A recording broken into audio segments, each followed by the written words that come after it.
Hello, I'm the Angry Spork, taking issue with Stan Lee's DC.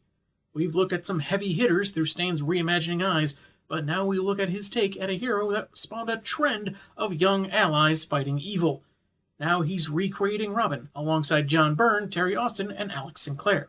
So let's see if this comic makes us want to turn the page, or turn our heads.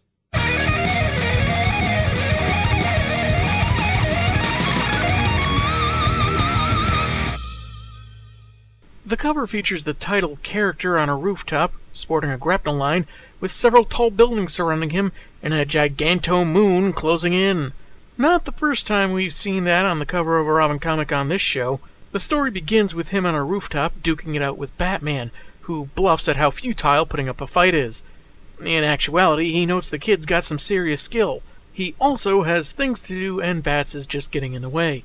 It seems the kid attacked him and isn't keen on revealing why, so the vigilante figures his opponent's made his decision and is going to have to live with it.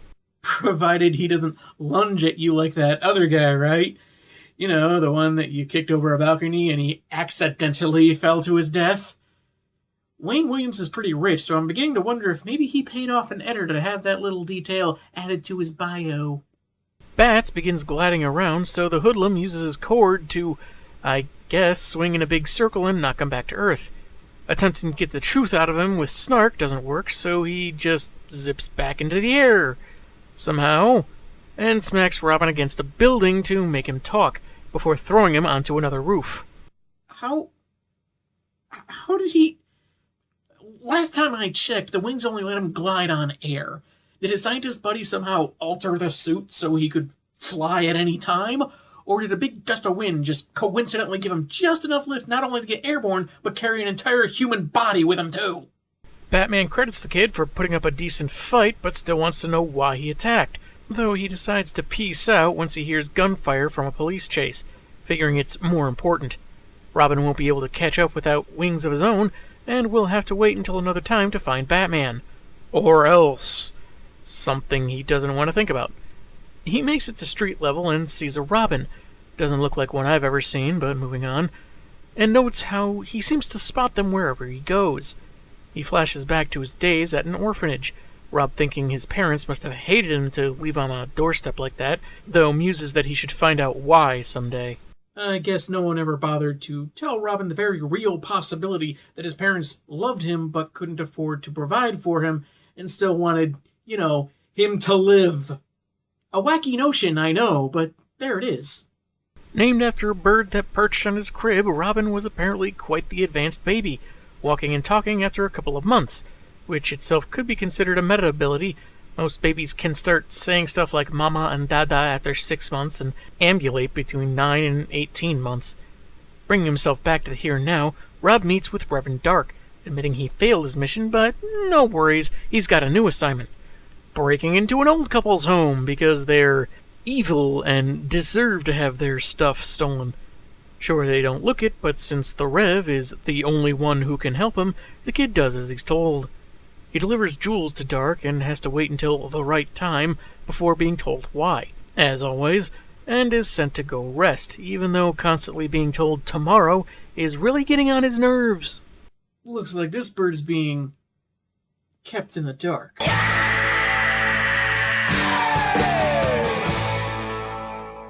Another bird triggers another orphanage flashback, where he never much interacted with the other kids.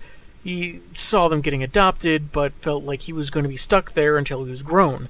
As he continued to be the oldest kid in the place, he convinced himself he didn't need anyone, was merely biding his time before he could strike out on his own. He does recall one girl, however. He doesn't know who adopted her or her location, but no time for that now, because Dark has a new job for him. He shows him a floor map of a bank he wants him to rob, by command of his glowing scribble eyes. When I look into those burning eyes of his, there's no way I can refuse what he asks. I say gaze into the hypnotic power of my evil eye. And yet he still can't find anyone to help him move a couch. Robin strolls into the bank, but he apparently looks suspicious enough that a guard asks if he has an account. He just nerve pinches him into submission and tells everyone not to move or he snaps the guy's neck. Also adding that he doesn't have a gun. which is an odd thing to announce, but anyway, they head to the vault, and who happens to be there but Wayne Williams, deciding to simply wait and observe for the time being. Some employees are in the vault, and one goes to see what the commotion is about before they start hitting alarms, and it just so happens she and Robin recognize each other. He flashes back to a day when a certain type of bird was singing a little differently. It was the day Beth arrived, a girl no older than himself training to be a social worker and getting school credit for her efforts. She tried greeting Rob, but he was so infatuated as to not know how to respond, so she just gave him some space. He tried the classics, pulling on her ponytail, throwing mud on her, but turns out that stuff's a lot more frowned upon when you're a teenager. In the few weeks she was there, he'd get worked up over her talking to other guys, but never worked up the nerve to say anything directly, even when she returned to school. But now he manages to say hello before deciding he can't go through with the robbery and takes off. Imagine if either he or Dark were smart enough to suggest using a face mask as he tried robbing a bank in broad daylight. Wayne approaches Beth, and she says she knew the young man years back at an orphanage. He was obviously troubled, but she still seemed to like him, though if they never really spoke, I'm curious as to why. And since that's all she can say to a complete stranger, she walks off. Still curious about why he was attacked in the first place, Wayne goes to his car and suits up. Robin, meanwhile, has put some distance between himself and the bank, but stops to question what he's doing, why, and the nagging feeling of someone messing with his head. Could it have anything to do with that sinister-looking reverend that for some reason, every time I look into his gaze, I just can't refuse the illegal things he tells me to do? How may I serve you, evil one? He remembers being driven to study, build up his muscles, and engage in extreme sports, all to forget that his crush had left. Then a representative from the Church of Eternal Empowerment came by, bearing Christmas gifts, and offered one to Robin. Feeling uncertain about the guy, he refused, but the man was still curious. Reverend Dark teaches us never to take offense. Mostly to the things he does to us. You know, claim we'll all have immense power, but he'll probably betray us, order us to fight off superheroes we have no hope of defeating. Otherwise, he ends up rapidly aging us or sapping our souls for this Dark Master. What? Oh, nothing. Peppermint cookie? Eventually, Robin became old enough to leave the orphanage, though he had neither plans nor anywhere to go. A random woman asks if he's with the Clutch Streak gang, but the answer of no doesn't seem to stop a gang from advancing from nowhere, because a random pedestrian was obviously moving in on their turf. Rob takes the five of them out rather deftly, impressing the woman, whom I'm wondering was supposed to be some kind of lookout for the gang, maybe? Given how familiar she was, trying to tell them he hadn't done anything. It would have been serviceable enough if the guys just jumped him out of turf-related paranoia, but maybe Stan felt we needed a woman to remind Rob that he's got a crush on Beth, even though it's been pretty well established that, like a Willie Nelson song, she's always on his mind. He continues his aimless trek when someone points out Batman darting across the air, and Rob apparently used to read about him, but considers him little more than a costume clown. And that kind of makes sense given his time as a wrestler, but it does make me question how long he's been operating as a vigilante at this point. Also, props for this shout-out to Bill Finger, Batman's undercredited co-creator. Just as present-day Robin is returning to the church, Batman gets the drop on him and injects him with truth serum, and his questions about how the kid got mixed up with Dark lead to another flashback. If he'd been as deductive as the Batman we're used to, he'd have figured out that all it takes to get this guy to reminisce is to show him a specific kind of bird. At this point, I think pointing to a robin in an ornithology textbook would have had the same effect. The day after leaving the orphanage, Robin came upon a martial arts studio, but it had been taken over by a psychopath that scared off the other instructors so he could personally smack some kids around. And the proprietor is apparently powerless to stop him. The nameless bully challenges Rob, who sends him flying out the window and on his way. In return, he becomes the school's new instructor. But a new window is coming out of his paycheck. So naturally, instead of going to the police and have him arrested for child abuse, assault, harassment, that sort of thing, she just waited for the problem to get solved by some rando whom she hires on the spot when he deposes the threat. Does this form of advancement apply to more than just martial arts studios? Because I think I found a way to get me a job at DC. A few days later, a new notice popped up on the bulletin board. Reverend Dark promising orphans to find their parents. It's clear to Batman it was planted to get Rob's attention, make him a fall guy, but as to why, that would require more flashbacking. He went to the church of you-know-what, hears a robin sing like it's a warning, but goes in anyway, greeted by Morgana, a young woman that already knows his name. Leading him to the representative we saw earlier, he promises that Dark will personally find his parents for him, only for a waving hand and incantations to make everything a blur and make the kid obedient. Another spell alleges to give him the power to vanquish Dark's foes, as his ultimate warrior. So Robin suits up for his first mission: destroy Batman. Obviously that didn't take. Bat seems to see the full picture, saying Dark was just using Robin. Shocker, I know. You were a cat's paw. Yeah, I'm guessing that's another colloquialism from before my time. But more pressing is, what exactly Dark did that supposedly made Robin the ultimate warrior? We saw him empower 3 convicts with admittedly effective abilities that all failed, but Rob hasn't shown any skills that he didn't already have, and he didn't seem to be much stronger than he was before, so what did he do besides hypnotize him?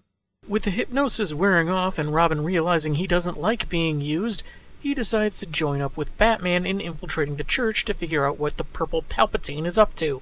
Bats notes that in his services, which I guess he's listened in on somehow, Dark never mentions God, and that's when their sneaking lands them in the middle of one of his sermons. This time he's boasting about his ultimate warrior and promising to make an army just like him in service of their cause.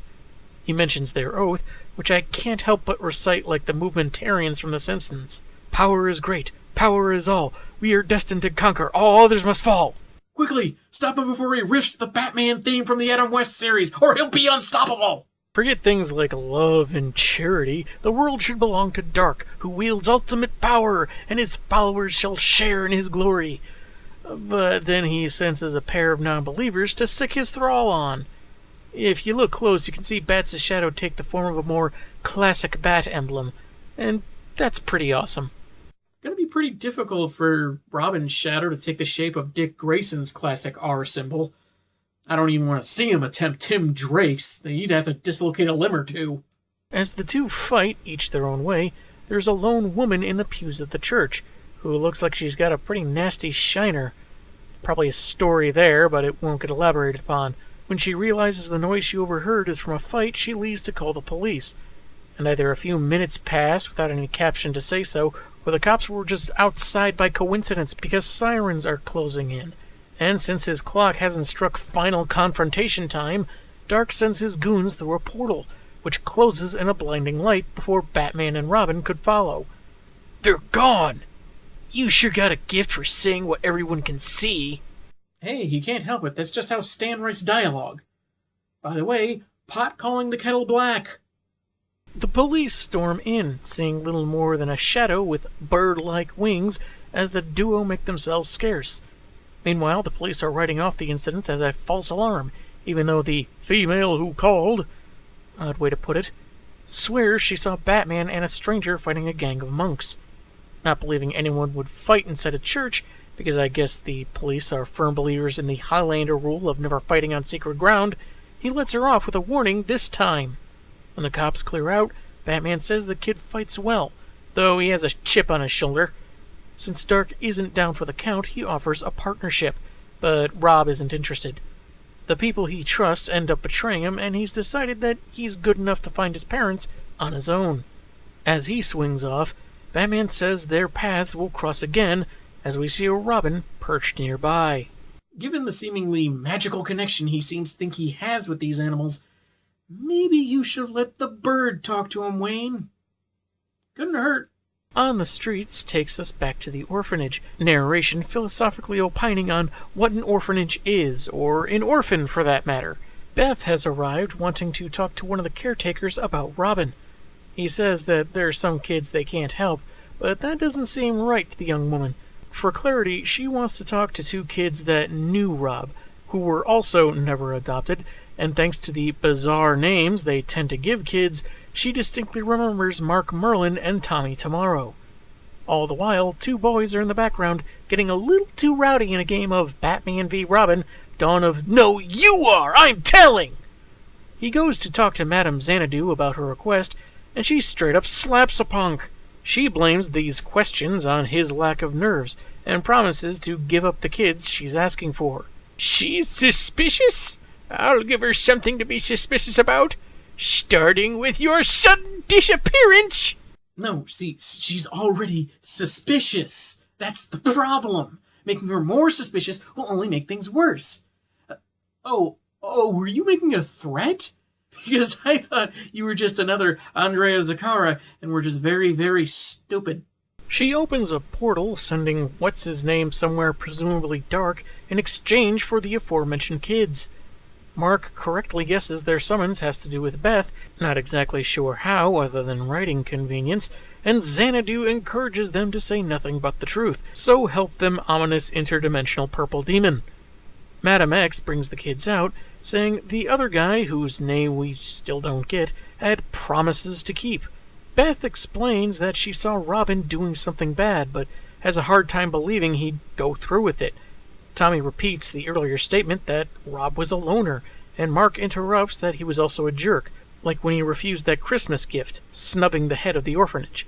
Having previously thought this was a public institution, Beth asked what church owns it and what rev they're talking about.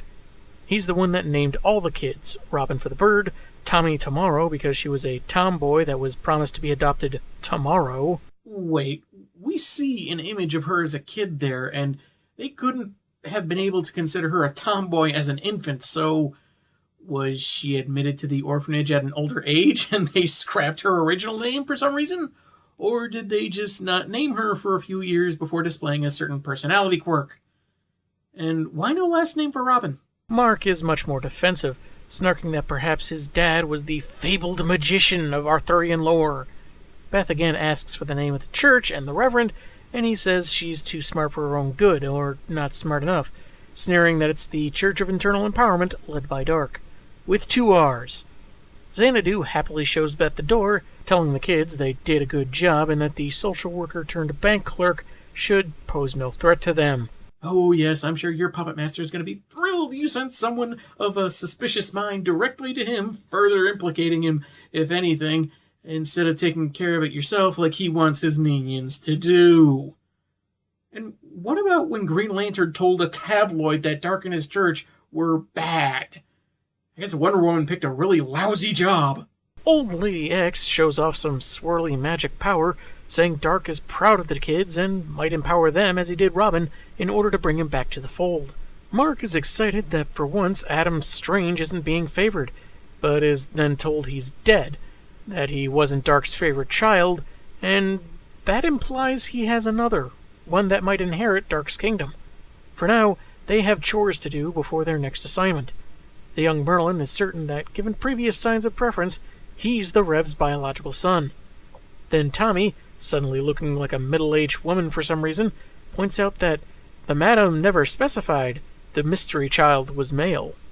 So that was Stan Lee's Robin. In a lot of ways, this take has a lot going for it, but it does falter a bit more than some of the previous entries. An orphan looking for his parents and manipulated by the main villain makes for a good start to this character, with some necessary involvement by Batman, more than just a tongue-in-cheek nod. But we never really see what Dark did to enhance his capabilities. Did he make him stronger and faster?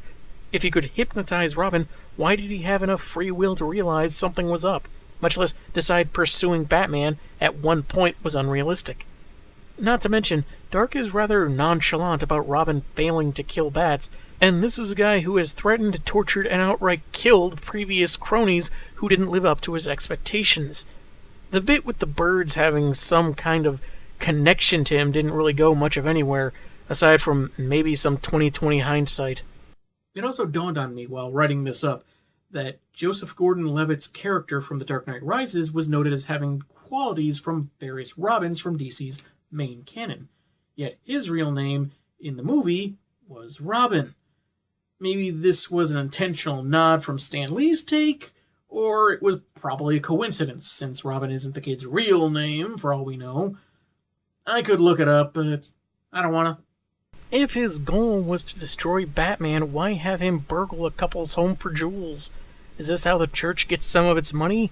Why send your ultimate warrior out to rob a bank without some means of concealing his identity, since Dark has been keen on the whole subterfuge thing before?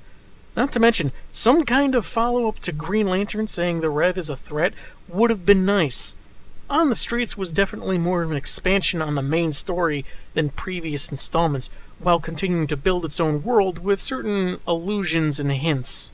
Though I'm still on the fence if it would have made more sense for the old woman to be called Granny Goodness instead. Next week, we get a little spooky with what may be the most drastic change to a character outside the New 52. I'm the Angry Spork, and man, have I got issues.